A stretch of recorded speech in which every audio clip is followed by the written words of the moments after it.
में आज भी फोकस रूस यूक्रेन महायुद्ध पर और इस वक्त बड़ी खबर ये आ रही है कि रूस के राष्ट्रपति व्लादिमीर पुतिन को लापरवाह लोग जरा भी बर्दाश्त नहीं हैं।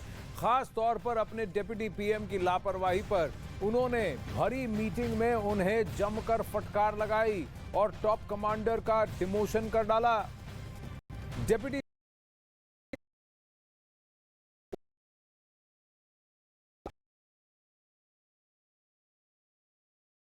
जैसे जैसे यूक्रेन युद्ध में पलटवार कर रहा है, पुतिन का पारा हाई होता जा रहा है।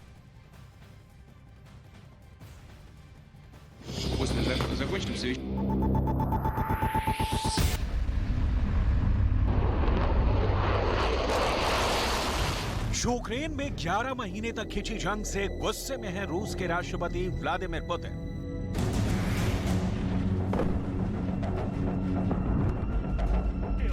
जंग की वजह से बिगड़ रहे आर्थिक हालात से बौखलाए हुए हैं पुतिन और पश्चिमी देशों के अंतर्राष्ट्रीय प्रतिबंधों से बेचैन है पुतिन। ज़ेलेंस्की की फौज को 11 महीने बाद भी कुचलने में नाकाम पुतिन का गुस्सा 7वें आसमान पर है। ऐसे में पुतिन का गुस्सा, पुतिन की खींच और पुतिन का फ्रस्ट्रेशन उनके अपने अधिकारियों और मंत्रियों पर उतर रहा है।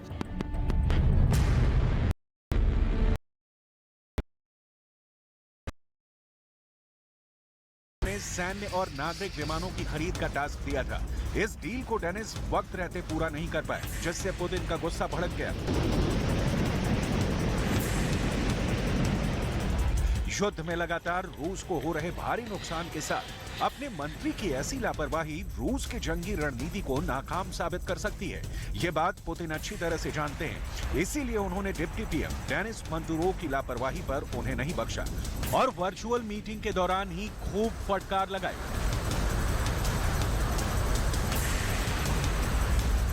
पुतिन ने डिप्टी पीएम को आपको सुना, लेकिन डिप्टी पीएम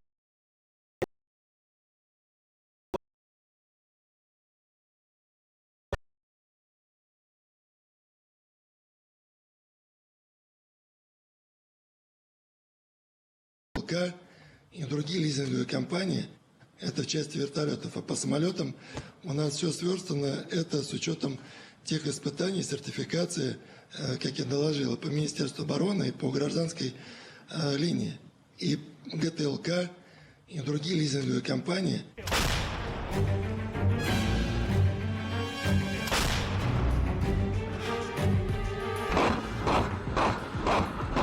डिप्टी पीएम खोखली बातों भड़क गए क्यों?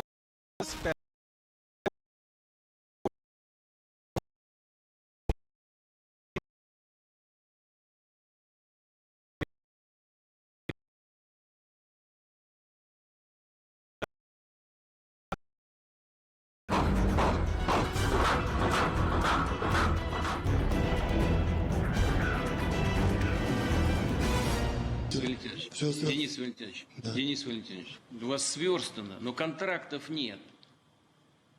Ну что я же вам говорю, ну давайте я вам сейчас после закончим совещание, чем мы с вами пикироваться будем? Чего вы мне ответите? Я знаю, что контрактов нет на предприятиях, мне директора сказали. Ну чего вы в самом деле, дурака-то валяете? Контракты когда будут? Я вот о чем говорю. Ну, нет, директора предприятия говорят, нет контрактов. А у вас все сверстано, ну...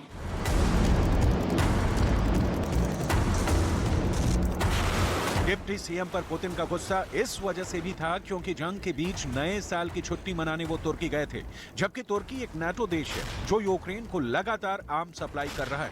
ऐसे में पुतिन ने जंग के दौरान डिप्टी सीएम का तुर्की दौरा बेहद गैर जिम्मेदाराना मानते हुए उन्हें फटकार लगाई।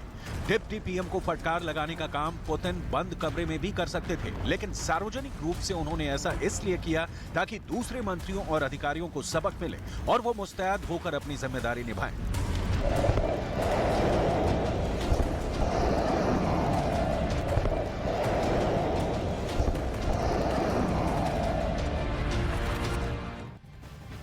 तो रूस के डिप्टी पीएम को लताड़ लगाई व्लादिमीर पुतिन ने। अब खबर आ रही है कि यूक्रेन के राष्ट्रपति वोलोदिमीर ज़ेलेंस्की की ताकत में इजाफा होने वाला है। पोलैंड से यूक्रेन को लेपर्ड टैंक मिलने वाला है। बताया गया है कि पहली खेप में यूक्रेन को 14 लेपर्ड टैंक मिलेंगे।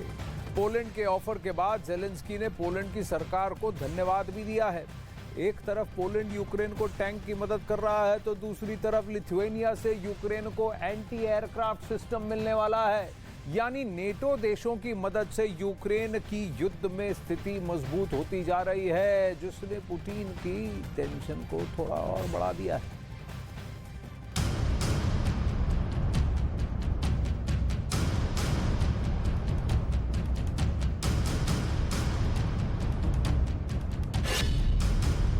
कीव को मिला नया पहरेदार।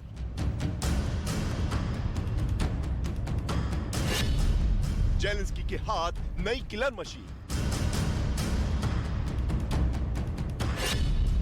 युद्ध में पलटने वाली है बाजी।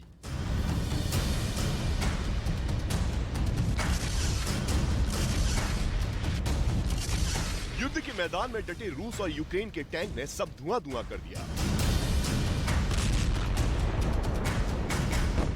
यूक्रेन के टी सीरीज टैंक ने जंग के मैदान में रूस की सेना पर कहर ढा दिया।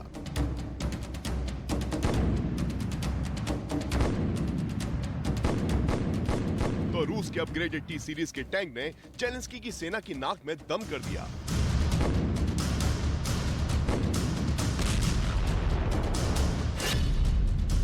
यूक्रेन युद्ध शुरू होने से पहले दावा सामने आया था कि रूस के पास 12,240 टैंकों का जखीरा है, जबकि इसके मुकाबले यूक्रेन के पास सिर्फ 2,596 टैंक ही हैं।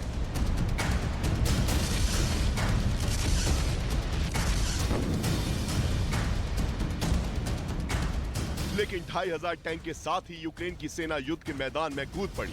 यूक्रेन की युद्ध नीति और उनके जवानों के हौसलों ने युद्ध में ऐसा पासा फेंका कि पुतिन की सेना बेदम होने लगी। युद्ध के शुरुआती दिनों में पुतिन की सेना ने कीव को चारों तरफ से घेर लिया, लेकिन जैसे जैसे युद्ध के दिन बीते तो जंग के मैदान से चौंकाने वाला दावा सामने आया। युद्ध के मोर्चे से यह बहुत बड़ा दावा था। बताया गया कि हथियारों की लड़ाई में यूक्रेन को जितना नुकसान हुआ है, उससे कहीं ज्यादा रूस के हथियार तबाह हुए। दावा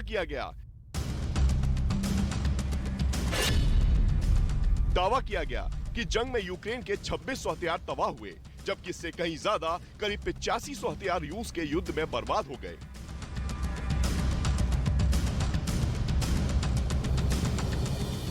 जंग के मोर्चे पर पुतिन की सेना की यह बहुत बड़ी हार थी। इसके पीछे वजह सामने आई कि यूक्रेन युद्ध के मैदान में अकेला नहीं था।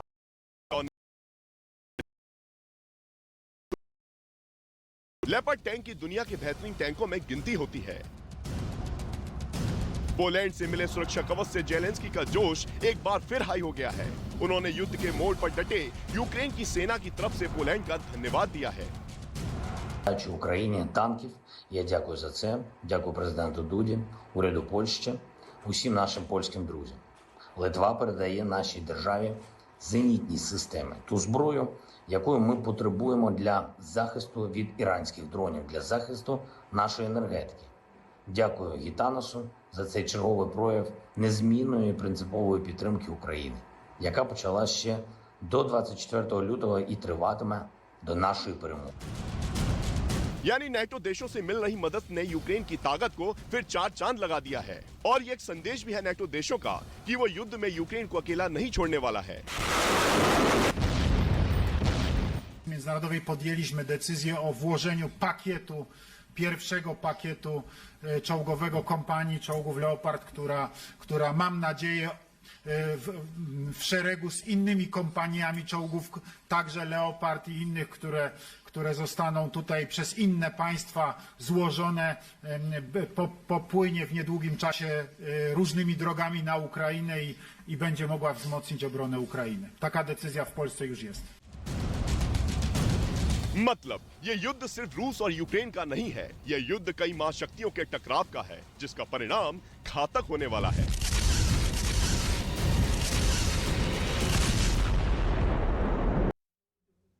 नेटो का ईस्टर्न में देशों को अंदर कर दे, इसमें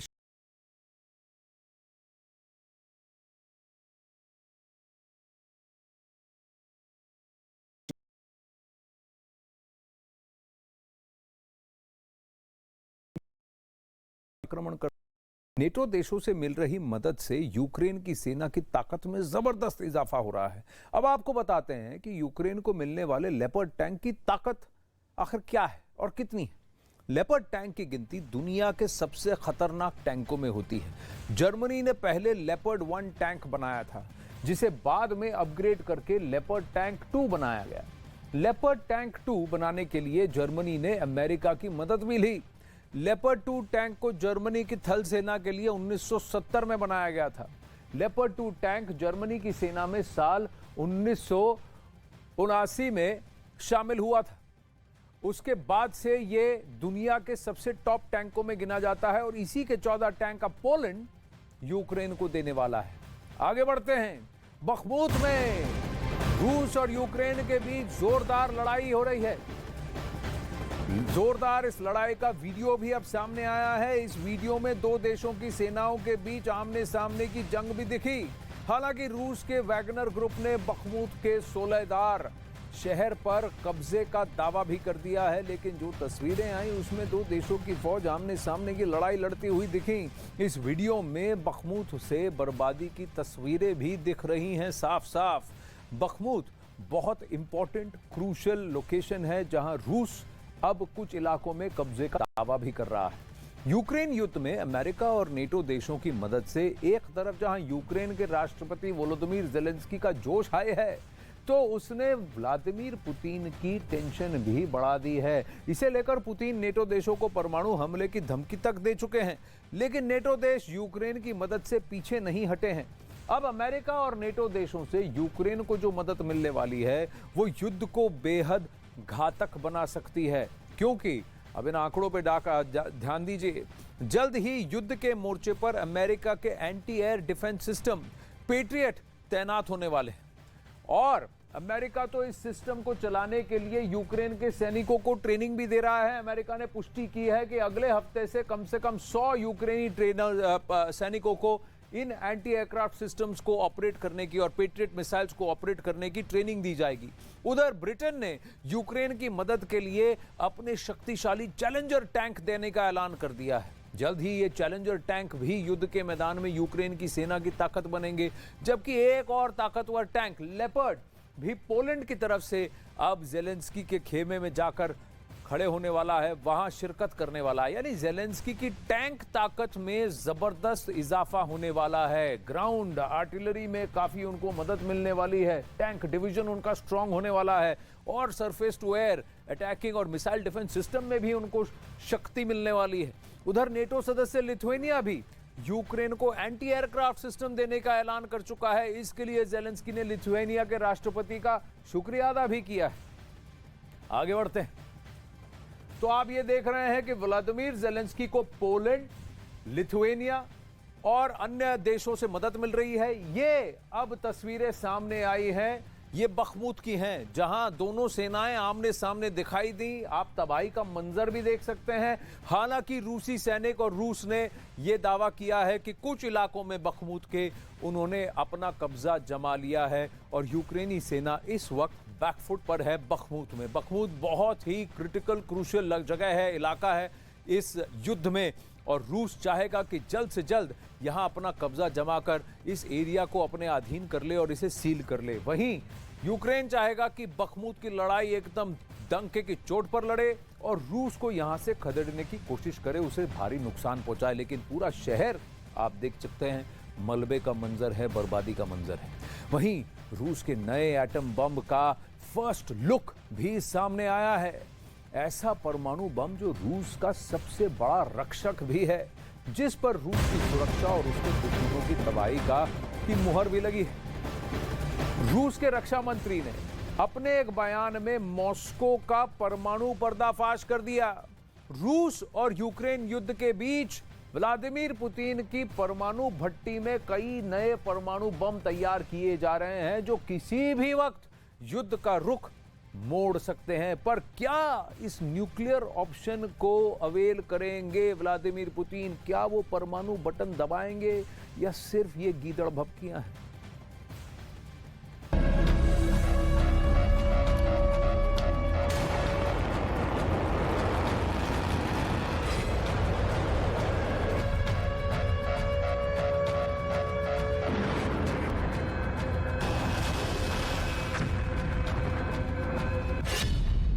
परमाणु युद्ध की दुनिया में नया धमाका।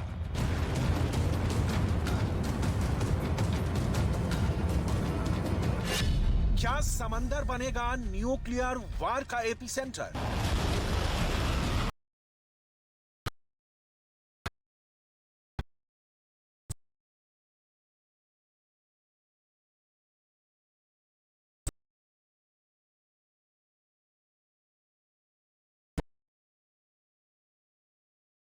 सबसे घातक परमाणु मिसाइल कौन है?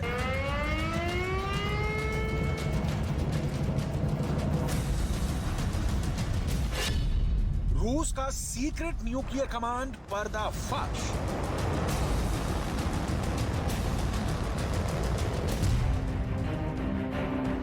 रूस के इस न्यूक्लियर हलचल को क्यों अलग अलग कैमरों में देखा जा रहा है? अगर ये रूस का परमाणु हथियार है तो एटम बम कहां जा रहा है? जिन परमाणु हथियारों को दुनिया के देश रहस्य के 7 तालों में बंद करके रखते हैं, उसे पुतिन की सेना ऐसे खुलेआम कहां ले जा रही है?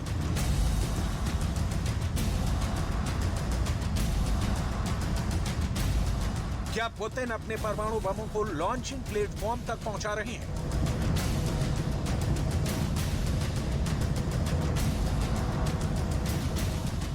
क्या रूस की न्यूक्लियर फोर्स यहां परमाणु बम सेट कर रही है?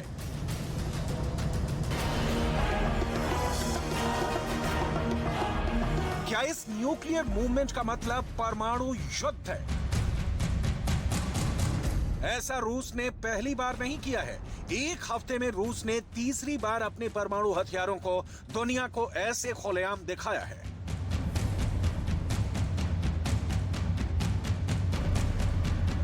पहला मूवमेंट, दूसरा मूवमेंट, तीसरा मूवमेंट। आपकी जानकारी के लिए बता दें कि ये रूस की न्यूक्लियर मिसाइल है। रूस की ये मिसाइल कितने खतरनाक है, इसे आप इस बात से समझ सकते हैं कि इस एक मिसाइल में एक साथ 6 परमाणु बम फिट हो सकते हैं। देखिए परमाणु बम से लोडेड मिसाइल कैसे टारगेट को साधती है, कैसे दुश्मन के रेखों को मार रूस